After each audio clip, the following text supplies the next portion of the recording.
Hey, what's up YouTube? Mike the Manic Geek, and I figured for this particular beer review, I'd try something a little different with this. So I have here the Fat Tire and Friends Collabeeration pack. Now this is another 12 pack of beer, similar to the last one that I took a look at, but the difference here is all of these are technically the same base beer. What happened was New Belgium got together with 5 other breweries, and they all sort of took their Fat Tire Amber Ale and sort of put their own spin on it and changed a few things up. So what I'm going to do is a side-by-side tasting of all of the beers in this pack, and I'll go over with you guys what I'm tasting here and, you know, whether the beer's any good or not. So with the help of the Manic Misses, she's going to be bringing me over one each of the beers, and I figured I'd start with the base beer, the one that inspired all of the other ones here. This is regular Fat Tire Amber Ale. As per the label, it's time to celebrate the beer that was conceived on a bike 25 years ago in Belgium. Fat Tire's perfect balance of biscuity malt flavor and hoppy freshness has always cruised with Belgian imaginations and inspired us onward. Kickstand up, the future needs good beer. And I agree.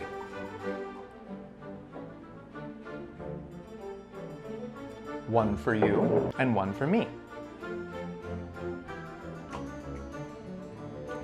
Yep. Thank you. That's one tasty beer. If you guys have never had this one before, it basically tastes exactly like it indicates on the label here.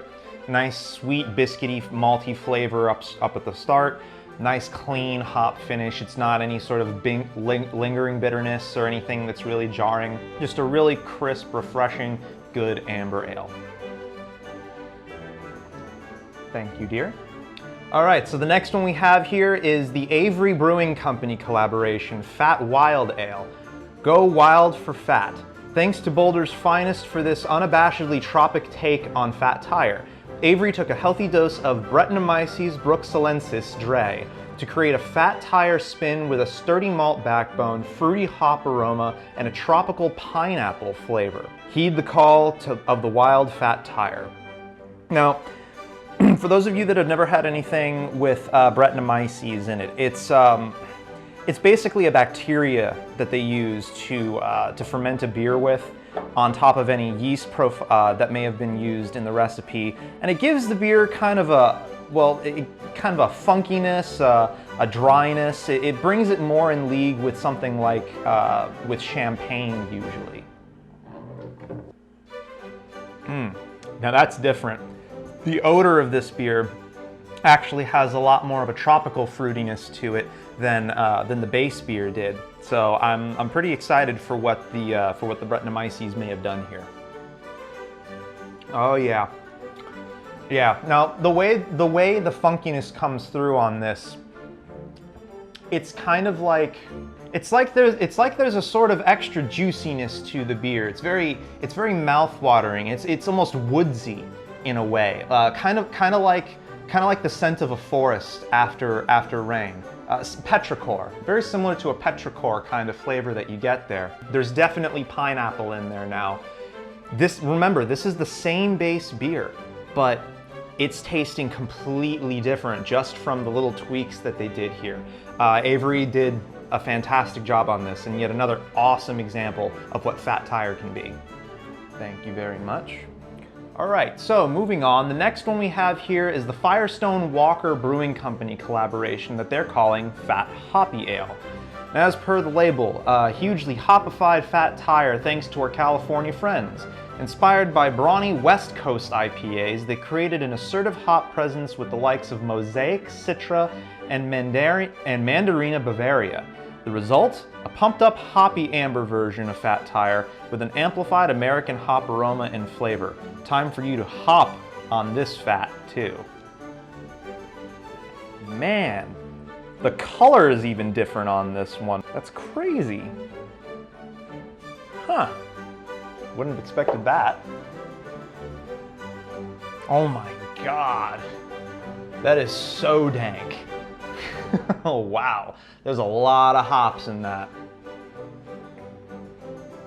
Wow. Guys, this legit, ooh, that's nice. This legit tastes like a West Coast IPA.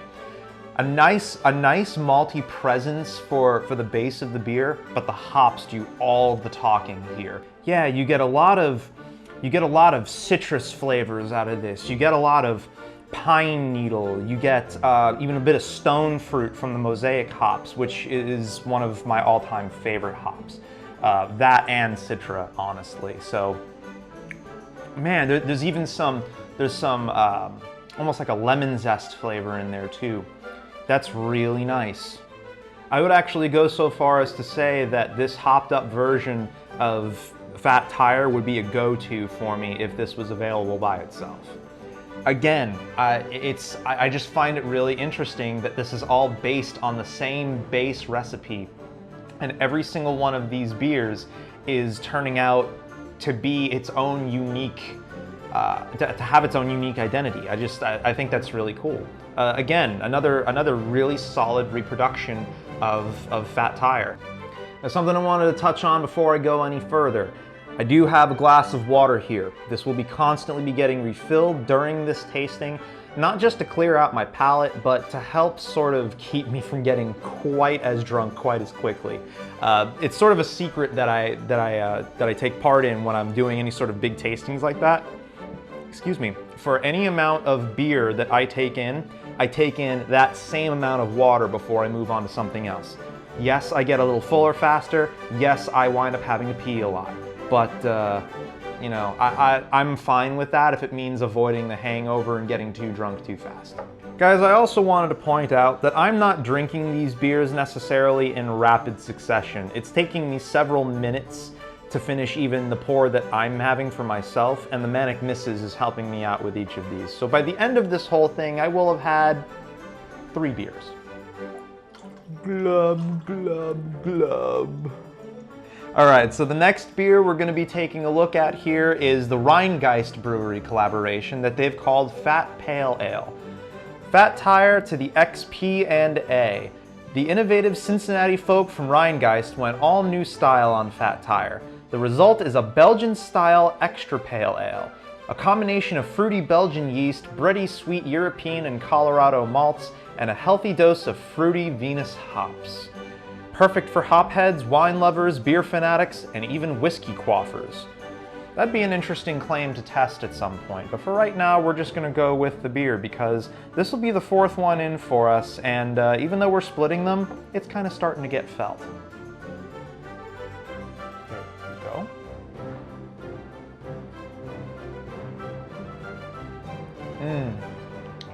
Oh yeah. The combination of the yeast and the hops that they used for Fat Tire on this one, it definitely gives it a grape-like flavor quality, and it amplifies the biscuitiness from the base beer a little bit more with a slightly hoppier finish, but it's more earthy in flavor than it is like citrusy or really abrasive.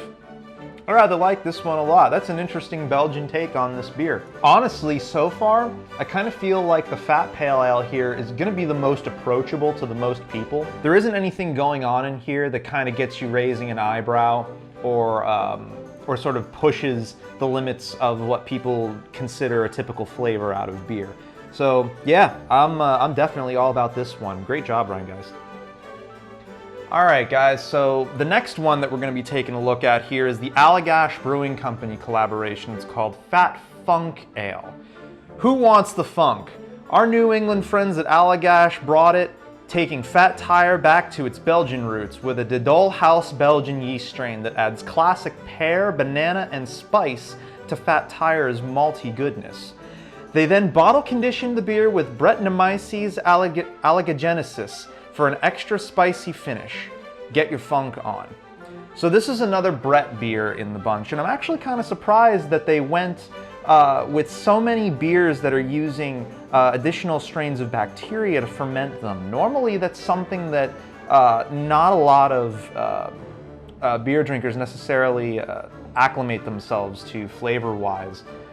So it's I like that they went there, and I like that they're bringing it so far in beers that are largely still very approachable for what they are.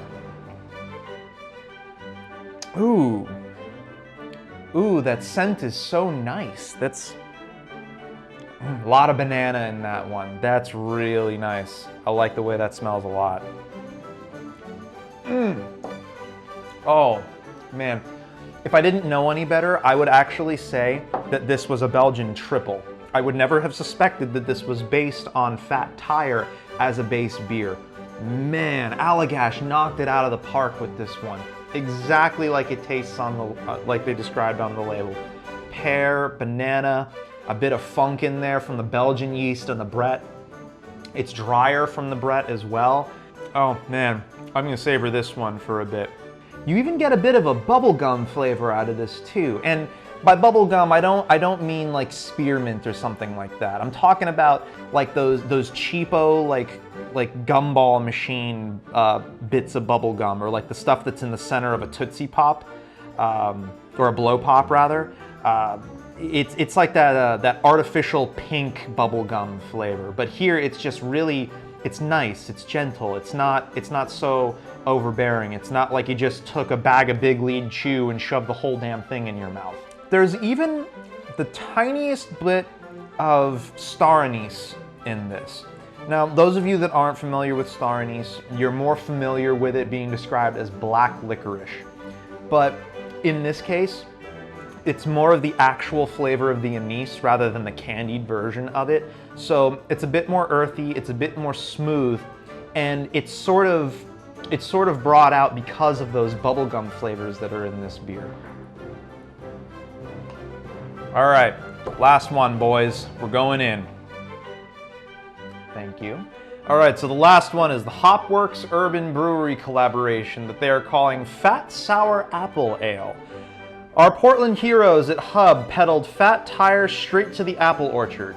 This slightly sour homage starts off with a snap of tartness courtesy of lactobacillus and apple juice, then gets balanced with Fat Tire-inspired malty sweetness and a slight herbal bitterness. Nice ride, Hub. So, lactobacillus. That's another one of those wild bacterial strains that's occasionally used in beers. And in the case of lactobacillus, it definitely adds more of a tart quality to the beer than anything else. Beers that are notorious for using lactobacillus in them are Berliner Weisses. So if you guys ever see beers that are called a Berliner Weiss and you want to experience what lactobacillus tastes like in another beer, you can check out something like that. There you go. It almost smells like spiced apple, like oven roasted apple with a little bit of cinnamon on it.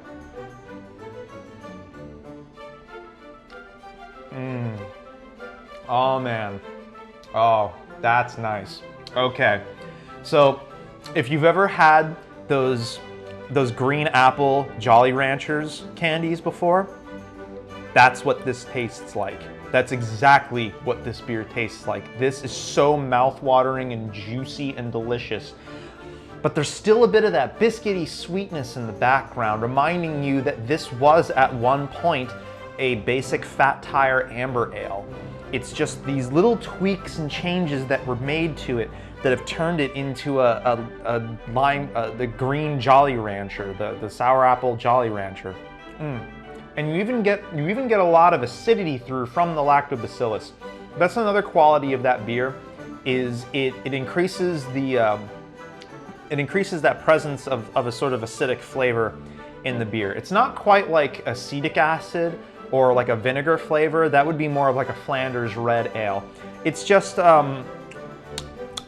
like sweet tart kind of thing going on. Or Warheads. That's another relatable tartness that you can work with if you've ever had Warheads before. So yeah, even Hopworks Urban Brewery, man, you guys know how to work with lacto really well. You did an excellent job on this version of Fat Tire. Cheers, guys.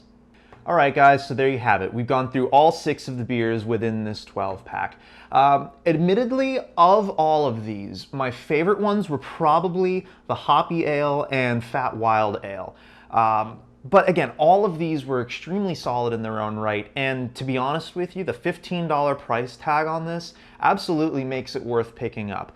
But I would suggest getting some friends around to taste these with you, because I don't know, that I kind of feel like that's the point of a 6-pack like this, is to have side-by-side tastings with each of the beers against the regular version of it, just to see what each of these does to the beer and to see how different a base recipe can be just by making a couple little tweaks here and there. But let me know what you guys thought. Sound off in the comments down below. Let me know which one of these sounded the most appealing to you, or if you've had this before, let me know which ones you guys preferred or which ones you didn't like. Let me know if you still think the 15 bucks for a 12-pack like this is worth it.